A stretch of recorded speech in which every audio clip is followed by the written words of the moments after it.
Hello viewers, welcome to our channel. कैसे हैं आप सब लोग? होप आप लोग बिजी होंगे एग्जाम प्रिपरेशन को लेकर और काफी सारे टेंशन दिमाग में चल रहा होगा कि इतना बड़ा सिलेबस कैसे फिनिश करना है एग्जाम से पहले। तो भाई एक चीज बता दूं, सिलेक्टिव बन जाओ। सारी चीजों को टच करोगे ना तो कुछ नहीं होना है। सिलेक्टिव बनो और इंपॉर्टेंट टॉपिक्स को चुनो जो, और क्वेश्चन उस टाइप के चुनो जो रिपीट हुए बार बार। तो हमारे चैनल में क्या है, हम जो भी साम दिखा रहे हैं ना वो सारे इंपॉर्टेंट है और जो आने के चांसेस है। इसलिए हमारे सारे वीडियोस ध्यान से देखो। जितने भी वीडियोस आएंगे ना सारे साम से इंपॉर्टेंट होंगे और टॉपिक भी वही लाएंगे जो इंपॉर्टेंट है, जो आपके लिए बहुत जरूरी है टच करना। देखो, सिलेक्टिव हर किसी पढ़ाई में ना, एग्जाम्स में सिलेक्टिव अगर आपको लगता है आप सिलेबस कंप्लीट नहीं कर पाओगे उतना टाइम के अंदर, और कॉम्पिटिटिव एग्जाम्स में खास करके जो जॉब रिलेटेड एग्जाम्स है उसमें देखो ये पूरा ओशन है, सागर है, उसमें कोई लिमिट नहीं है। मैं किसी भी चीज, कोई पर्टिकुलर सिलेबस क्या है, सिलेबस के नाम पे एक टॉपिक दिया जाता है, टाइम एंड वर्क, एजेस, ये सब जैसे एक टॉपिक है, लेकिन उसमें थोड़ी बोला जाता है कि इस मतलब इस लिमिट से उतना तक, इतने से उतना तक है, ये कुछ नहीं बोला जाता है। तो मतलब भाई इन शॉर्ट सागर है। तो उस सागर से आपको सिलेक्टिव पढ़ाई करनी है। कैसे पढ़ाई करनी है? देखो, जो क्वेश्चंस आते हैं ना उसका एक पैटर्न होता है रिपीटेशन का, तो उसके ऊपर हमने काम किया है और क्वेश्चंस भी ऐसे लेके आ रहे हैं हम, या लेके आए हैं जो कि आने की चांसेस है और जो ऑलरेडी आ चुके हैं। तो उस टाइप के क्वेश्चंस आपके लिए बहुत जरूरी है। तो सिलेक्टिव बन जाओ भाई और सारे वीडियोस हमारे हमारे सारे वीडियोस देखो। वीडियो को एंड एंड पे जाके ना लाइक शेयर जरूर कर देना अगर पसंद आए तो, और फॉर श्योर ये पसंद आएगा। आज जो टॉपिक है, आज का टॉपिक है एजेस से रिलेटेड। एजेस से रिलेटेड बहुत सारे कंफ्यूजन है लोगों में, तो आज के वीडियो में हम लोग आपको बताएंगे, बेसिक्स आपके क्लियर करेंगे। उसके बाद कुछ सम्स के बारे में डिस्कस करेंगे जो ऑलरेडी एग्जाम्स में आ चुके और आगे आने आने की चांसेस है। तो वीडियो को देखते आगे और लाइक शेयर जरूर कर देना। अगर सब्सक्राइब नहीं किया है तो सब्सक्राइब कर लो अभी। तो एजेस वाले सम करने से पहले बेसिक्स के बारे में जानें कि उसके पीछे का कॉन्सेप्ट क्या है। देखो, अगर मैं कोई भी सम आपको दिया जाता है तो सबसे पहले हम क्या लेते हैं, उसका जो भी बंदा है उसका करंट एज लेते हैं, present age. Present age, let present age of ले लेते हैं, मान लो रामू काका। अब हंसना मत, हाँ रामू काका का नाम मैंने लिया है। रामू काका, रामू काका का एज कितना है? एक्स इयर्स मैंने ले लिया। ये कॉन्सेप्ट समझने की कोशिश करो आप। कोई भी साम हो उसमें प्रेजेंट एज लिया जाता है और फिर प्रेजेंट एज से हम कैलकुलेशन करते हैं कि इतने साल पहले कितना था, इतने साल बाद कितना होगा, ये कैलकुलेशन करते हैं। तो हमने क्या लिया, रामू काका का एज लिया। भाई रामू काका तो बुढ़ा होगा, ऐसे ही लग रहा होगा ना, मूवी वगैरह में होता है, तो मैंने ऐसे ही ले लिया। ठीक है। अब जो है, मान लो ऐसे बोला गया कि रामू का, अब मैं अगर आपसे बोलूं कि 10 साल पहले रामू काका का एज कितना होगा, अभी अगर प्रेजेंट एज एक्स है, मान लो तुम्हारा एज 30 है, अभी 30 है, तो 10 साल पहले पहले कितना रहा होगा? 10 साल पहले, अभी 30 है तो 10 साल पहले कितना?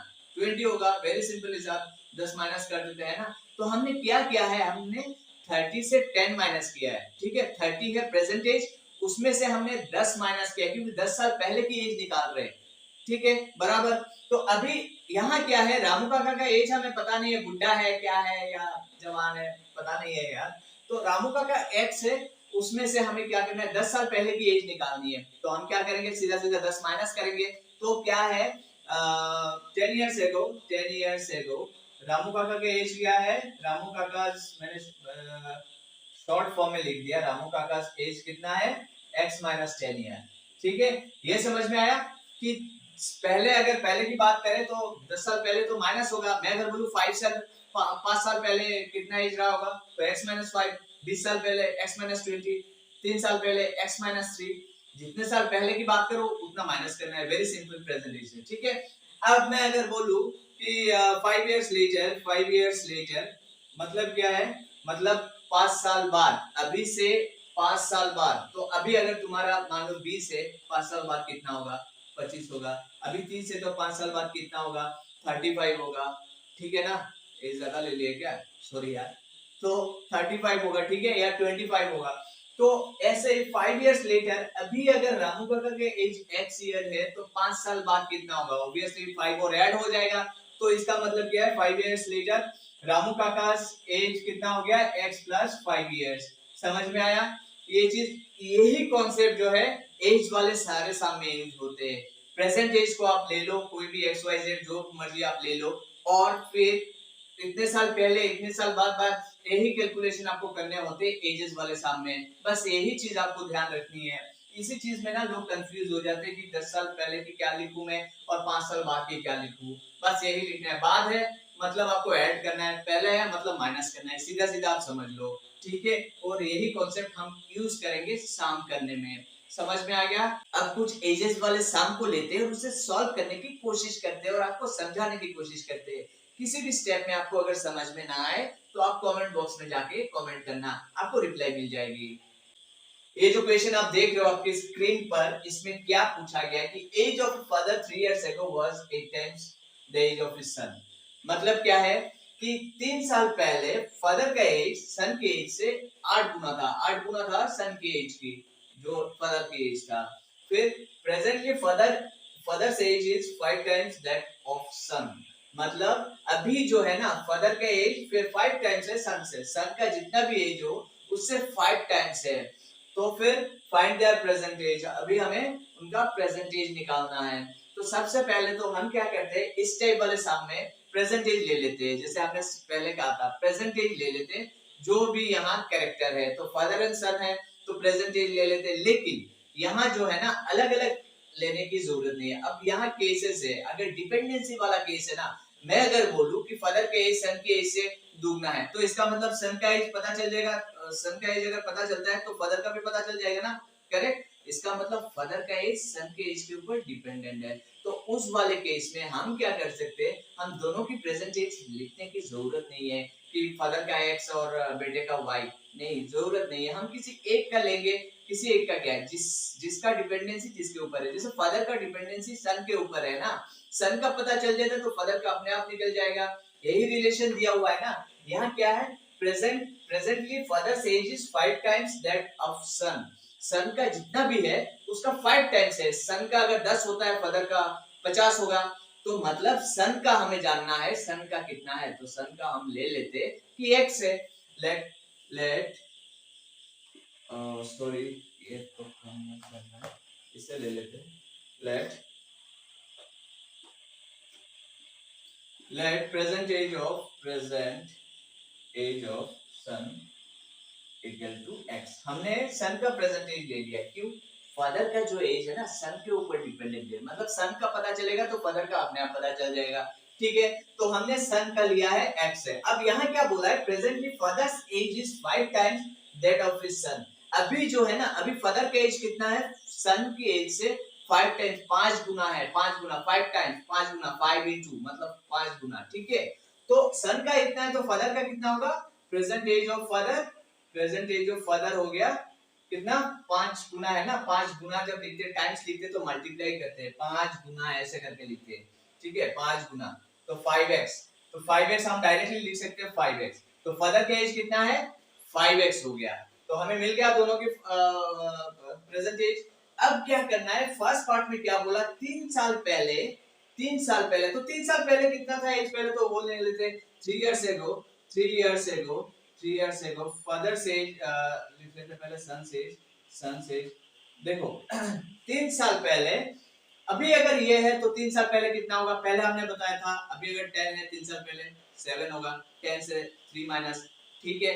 तो अभी अगर x है तो 3 साल पहले कितना होगा, x माइनस 3, करेक्ट। अब फादर का कितना होगा, फादर से एज, फादर से एज, फादर से एज। अभी अगर 5x है तो 3 साल पहले कितना होगा, 5x माइनस 3, ठीक है। समझ में आया, 3 साल पहले ये इनका एज है। अब क्वेश्चन में क्या बोला है कि the age of father 3 years ago was 8 times of his son। मतलब फादर का एज 3 साल पहले जितना भी एज रहा होगा इन दोनों का, तो उस टाइम फादर का एज बेटे के एज से, सन के एज से 8 टाइम्स है। तो फादर का एज कितना है, फादर का एज इतना है। अकॉर्डिंग टू क्वेश्चन क्या है, फादर का एज इतना है, ठीक है। फादर का एज ये है 3 साल पहले। बोला है 3 साल पहले जितना भी एज था उस टाइम फादर का एज, उस टाइम वाला जो फादर का एज है वो था बेटे के एज से 8 टाइम। उस टाइम के बेटे के एज जो भी था उसका 8 टाइम्स था। तो उस टाइम बेटे का एज कितना था, x माइनस 3, उसका 8 टाइम्स हमने कर दिया, ये कर दिया हमने। अब जो है हमारा इक्वेशन यहाँ बना है, हम यहाँ से कैलकुलेट करेंगे और x निकालने की कोशिश करेंगे। यहाँ हो गया हमारा 24, ये हो गया हम 3x और 24 माइनस 3 कितना हुआ 21, x हो गया 7। तो ये हो गया हमारा x का वैल्यू 7, मतलब फादर सन का कितना हो गया 7 इयर्स और फादर का कितना हो गया x का वैल्यू 7 है तो 35 इयर्स। तो ये हो गया हमारा आंसर। अब एक और क्वेश्चन जिसमें रेशियो यूज हुआ हो, देखो इस टाइप के क्वेश्चन को कैसे सॉल्व किया जाता है, क्या दिया गया है, ratio of ages of father and son at present is 9:4। अभी जो भी एज है इसका रेशियो, इसका अनुपात कितना है 9:4 है। 15 इयर्स हेंस मतलब आफ्टर मतलब लेटर, 15 साल बाद 15 years hence the ratio will be 12:7। 15 साल बाद, बाद वाला केस आपको याद है, बाद होता है तो हम क्या करते हैं प्लस करते हैं ना, लेटर मतलब प्लस करते हैं, मतलब प्लस 15 हो जाएगा, ठीक है याद रखना। तो 15 साल बाद जो भी एज होगा ना उन दोनों एजों का रेशियो है 12:7। तो अभी क्या करना है हमें, फाइंड द प्रेजेंट एज, अभी करंट एज जो है, अभी वर्तमान में जो एज है वो निकालना है।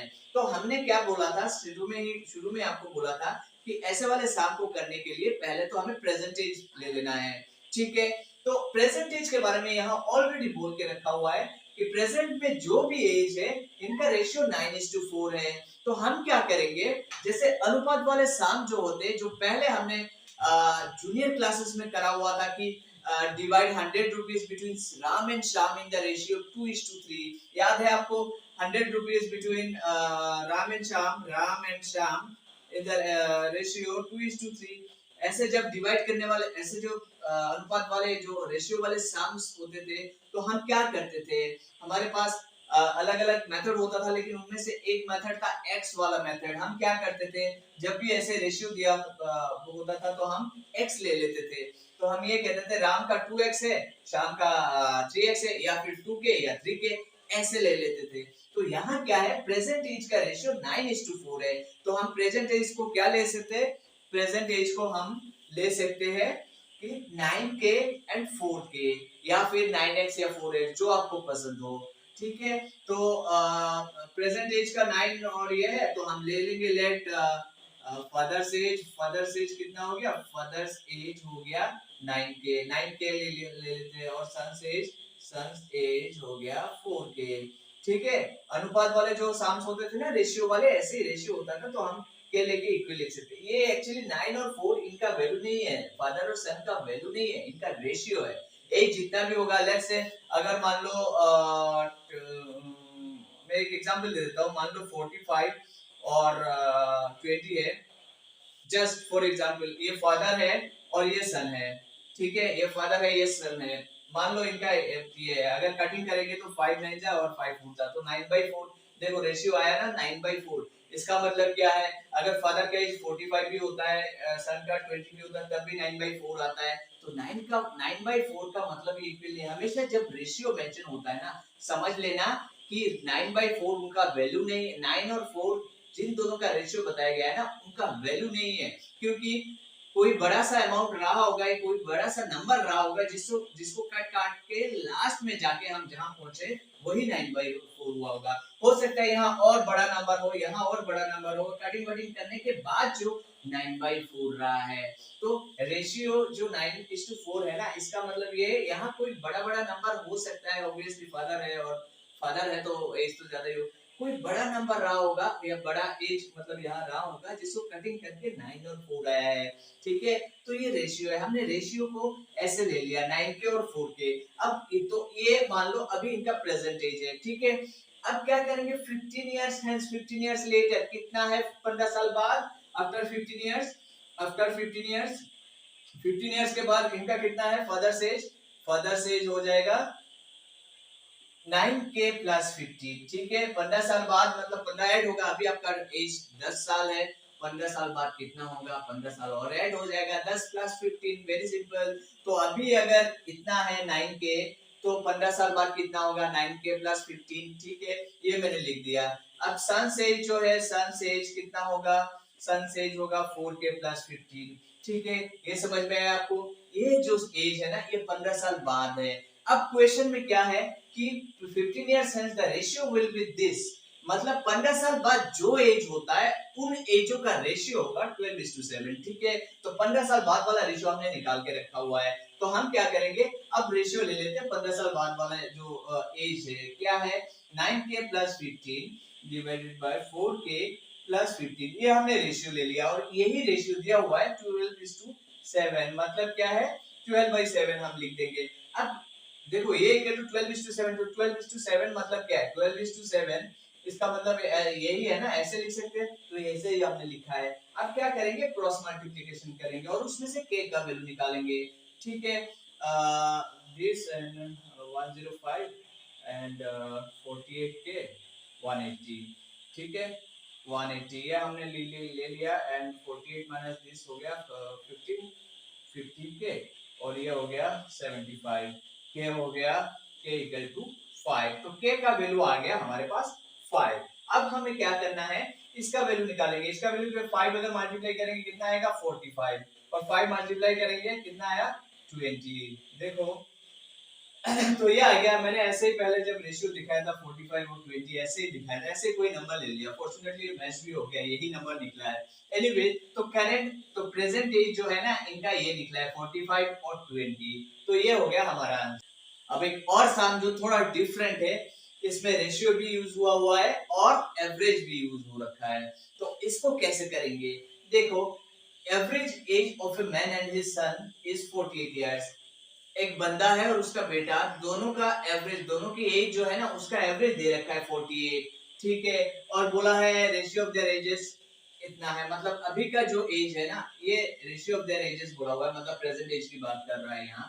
तो एजेस कितना है 11:5, करंट एज जो है इसका रेशियो 11:5 है। और क्या है, what will be the ratio of their edges after 6 साल बाद इनका एज का रेशियो कितना होगा। 6 साल बाद जितना भी एज होगा उनका रेशियो हमें निकालना है। तो इसके लिए हमें क्या करना पड़ेगा, प्रेजेंट एज निकालना बहुत जरूरी है। तो हम क्या करेंगे, देखो हम जैसे ठीक उससे पहले वाला जो सम किया था उसमें हमने अगर रेशियो है तो हम क्या लेके हम लिख सकते हैं डायरेक्टली। ठीक है, तो हम लिख लेते हैं मेंस एज कितना है, इसको 11k, और सन से एज कितना है, सन से एज हो गया 5k। ठीक है, तो ये आ गया हमारे पास, हमने लिख लिया ये प्रेजेंट एज है। अब देखो स्टार्टिंग में क्या बोला गया है, average age of a man जो बंदा है यहाँ, वो और उसके बेटे का जो एवरेज है एज है वो है 48। मैं अगर बोलता हूँ दो नंबर का एवरेज है 10, मान लो लेट्स से दो नंबर का एवरेज है 10, तो एवरेज कैसे निकालते हैं भाई। अगर मैं बोलूं x एंड y का एवरेज निकालो, करते क्या एवरेज निकालने के लिए, दोनों को प्लस करते हो 2 से डिवाइड करते हो, करेक्ट, एवरेज निकालते हैं ऐसे। तो अगर मैं बोलूं दोनों का एवरेज है 20, दोनों का एवरेज है 20, तो इसका मतलब क्या है x प्लस y, ये दोनों नंबर मिलके होता है 40, मतलब डबल।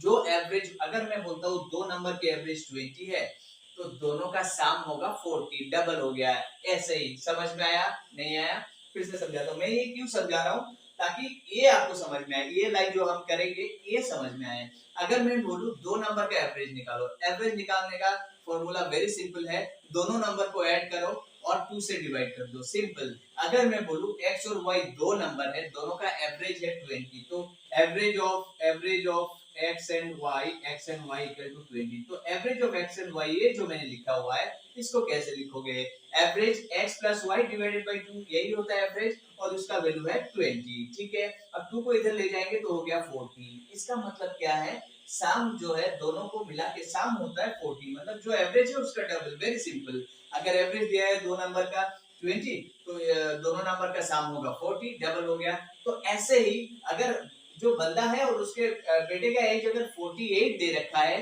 तो इनका टोटल एज कितना होगा, दोनों का एज मिला के कितना होगा, 48 का डबल हो गया, कितना हो गया 96 हो गया। इसका मतलब इनका जो एज है दोनों का मिला के टोटल वो हो गया 96। तो यहाँ लिख लेता हूँ मैं 96। ठीक है, दोनों का एज मिलके 96 होता है। अब जो है यहाँ क्या है, यहाँ ये जो एवरेज बोला गया है ना, ये करंट एज की बात कर रहा है। जब तक किसी क्वेश्चन में नहीं लिखा हुआ हो कि 3 साल पहले 10 साल बाद, अगर ये सब नहीं लिखा हुआ हो ना तो समझ लेना एक प्रेजेंट एज की बात कर रहा है क्वेश्चन में। ठीक है, तो 96 मैंने लिख दिया, इसका डबल कर दिया 48 का, ऐसे ही कॉन्सेप्ट समझ में आया। अब इन दोनों का एज टोटल 96 है। अब प्रेजेंट एज हमने निकाल के रखा हुआ है, कितना है 11 के और 5 के है, तो मतलब इन दोनों को ऐड करेंगे तो यही आना चाहिए, करेक्ट।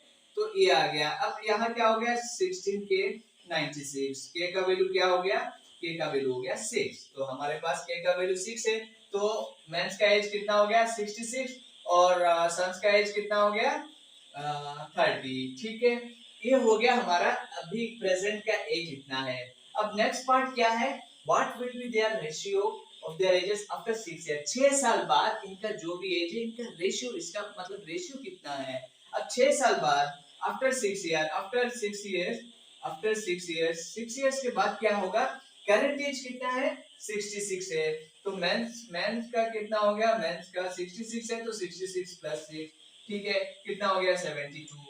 और सन्स एज कितना हो गया 6 साल बाद, 6 साल बाद है तो भाई ऐड करूंगा ना, 6 साल बाद 6 और ऐड करूंगा, मैंने किया, ये हो गया 36। अभी इन दोनों का मैं अगर रेशियो लूंगा, यही बोला गया है कि रेशियो निकालो, 6 साल बाद जितना एज है उन एजों का रेशियो निकालो। 6 साल बाद वाला रेशियो ये एजेस ये है। अब इन दोनों एज का मैं रेशियो निकालता हूँ, अगर मैं ये निकालता हूँ तो कितना आता है 2 और 1, इसका मतलब रेशियो कितना हुआ 2:1।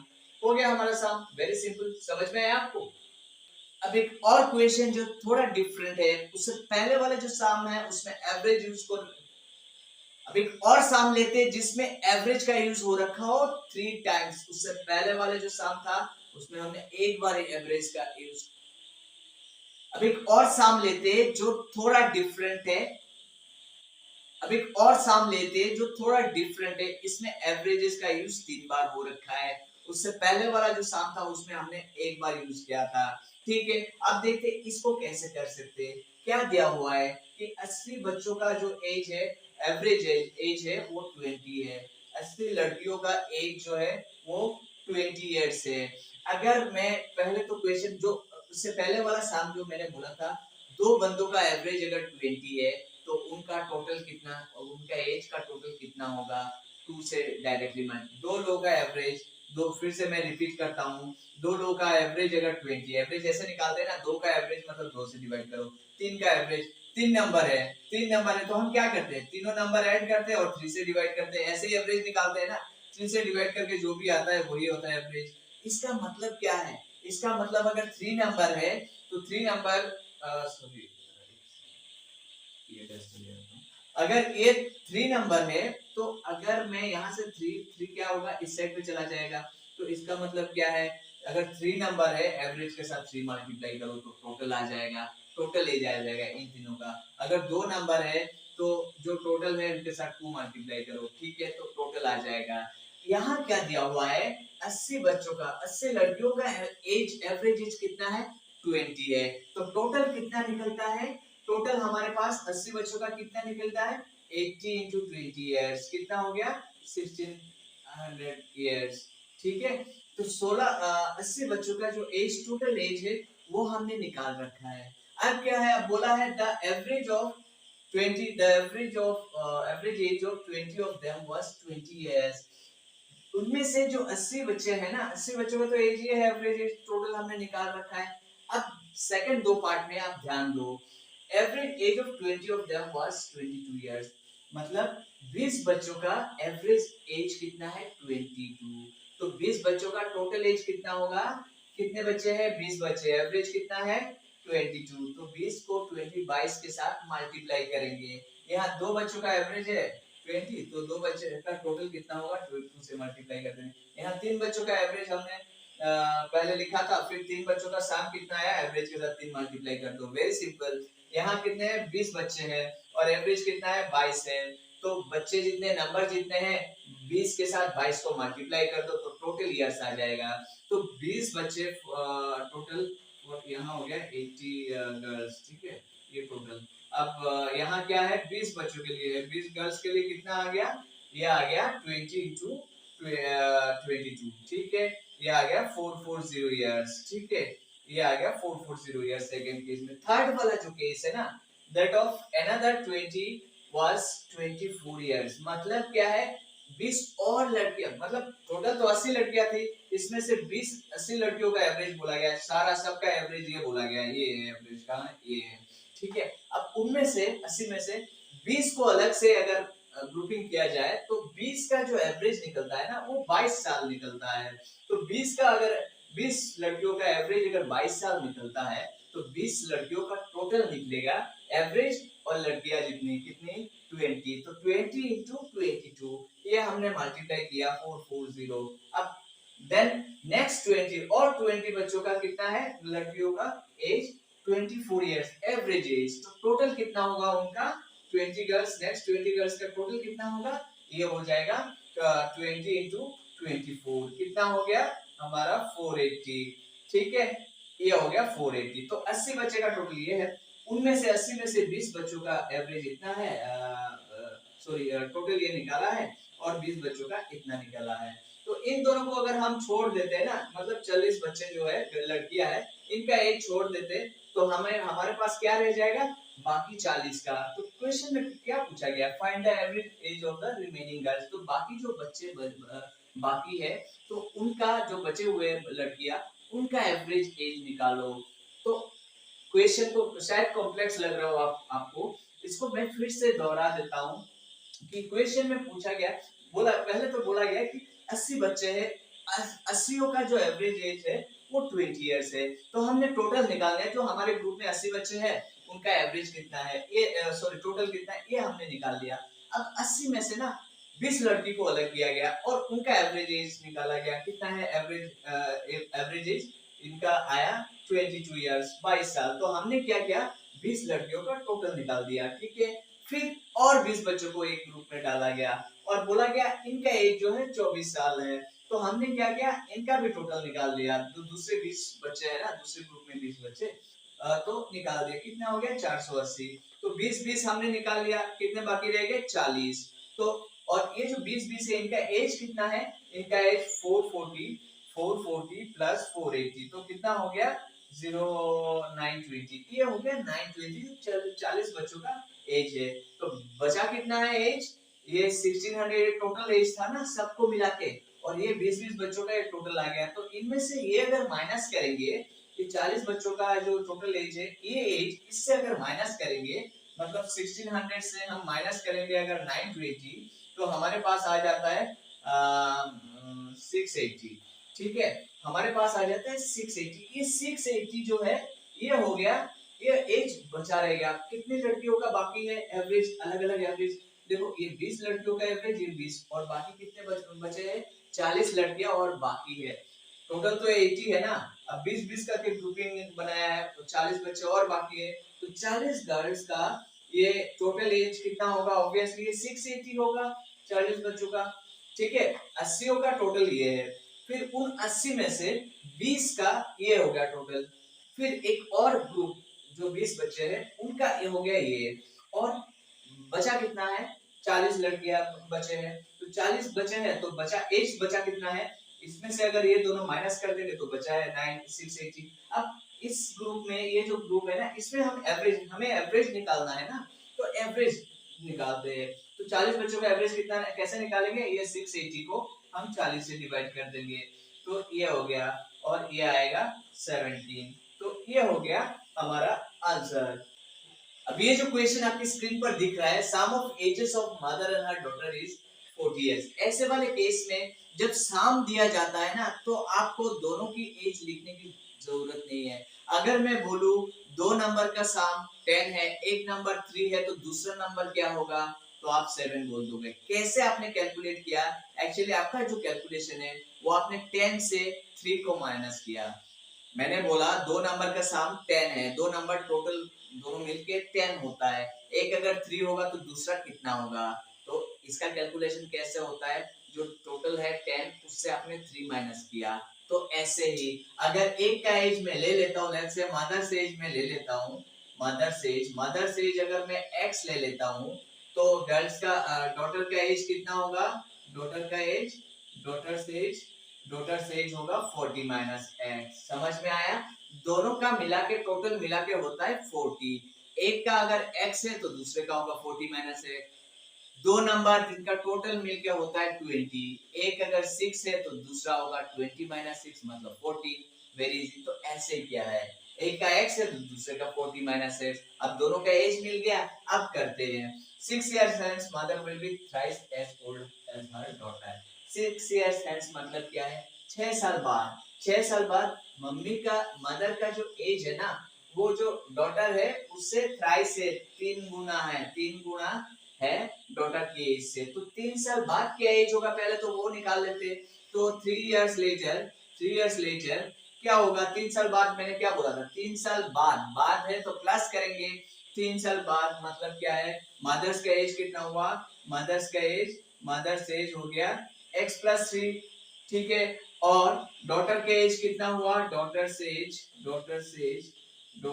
एज हो गया 40 माइनस x प्लस 3, ठीक है। तो ये 3 साल वाला एज है। तो इसको हम क्या करेंगे, 3 साल वाला इसको टोटल करके लिख लेते हैं, ठीक है। अब क्या है, बोला है 3 साल, 6 इयर्स है, 6 इयर्स, ओ सॉरी 6 इयर्स लिखा हुआ है, सॉरी यहाँ 6 इयर्स लिखो आप, 6 इयर्स, मैंने गलती से 3 लिख दिया था, यहाँ 6 लिख दो, ठीक है। 6 इयर्स तो कितना होता है, 46 हो गया, ठीक है। तो 6 इयर्स के बाद ये हो गया एज। अब क्या है, 3 टाइम्स हो जाता है मदर का जो एज है, वो मदर का एज कितना है, मदर का एज मैं ले लेता हूँ x प्लस 6, वो कितना होता है 3 times as old as her daughter। तो डॉटर की एज जितनी है ना उसका 3 टाइम्स है, तो 3 टाइम्स हमने लिख दिया, ये लो हमने लिख दिया। अब यहाँ हम कैलकुलेशन करेंगे तो आता है, ये आ गया, इसको हम करेंगे 4x इक्वल टू कितना हो गया 132 इम्प्लाइज x इक्वल टू 33। तो ये हो गया हमारा आंसर, x का वैल्यू हो गया 33। तो मदर्स का एज कितना हो गया 33 प्लस 6 हो गया 39। और इधर डॉटर का एज 46 माइनस ये हो गया हमारा 33, तो हमारा आ गया 13। तो ये हो गया हमारा करेक्ट आंसर। अब एक और बहुत ही इंटरेस्टिंग सी क्वेश्चन है, जिसमें क्वेश्चन में ये बोला गया कि 24 स्टूडेंट, एक क्लास में 24 बच्चे हैं, इनमें से क्या है, एक बच्चा जो है ना 18 साल की है जो कि छोड़ के चला गया, उसके जगह कोई और आया। जैसे कोई और आया ना, ये छोड़ के चला गया, तो देखा गया ये उसके छोड़ के जाने के बाद फिर उसके जगह रिप्लेस हुआ ना, दूसरा बच्चा आ गया, तो 24 का 24 ही रह गया। लेकिन ये देखा गया कि जब एवरेज निकाला गया, नया बच्चा जब आया, जब एवरेज निकाला गया तो उसका एवरेज 1 मंथ कम हो गया। इसका मतलब क्या है, जो नया बच्चा आया हुआ है ना उसका एवरेज, उसका एज जो है उस वाले बच्चे से कम होगा फॉर श्योर। 18 साल का बच्चा जो है उससे कम होगा ना। तो हम क्या करेंगे, हम देख 24 बच्चा है, ठीक है, स्टूडेंट है, उनमें एक मंथ कम हो गया है, 1 मंथ कम है तो कितना हो गया 24 मंथ है, 24 मंथ है तो कितना हो गया 2 ईयर। तो 2 ईयर इनके एज से, टोटल एज से वो 2 ईयर कम हो गया, ठीक है।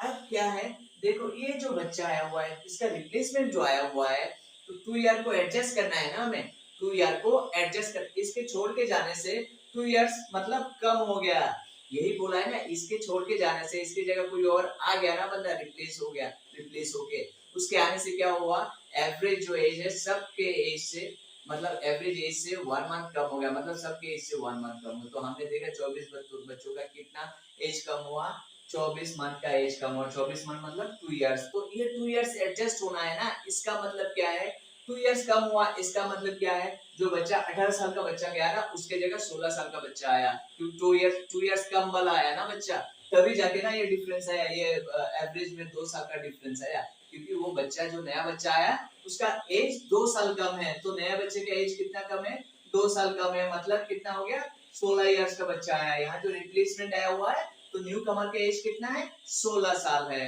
समझ में आया ये? तो होप आपको ये सारे क्वेश्चंस के एक्सप्लेनेशन समझ में आए होंगे।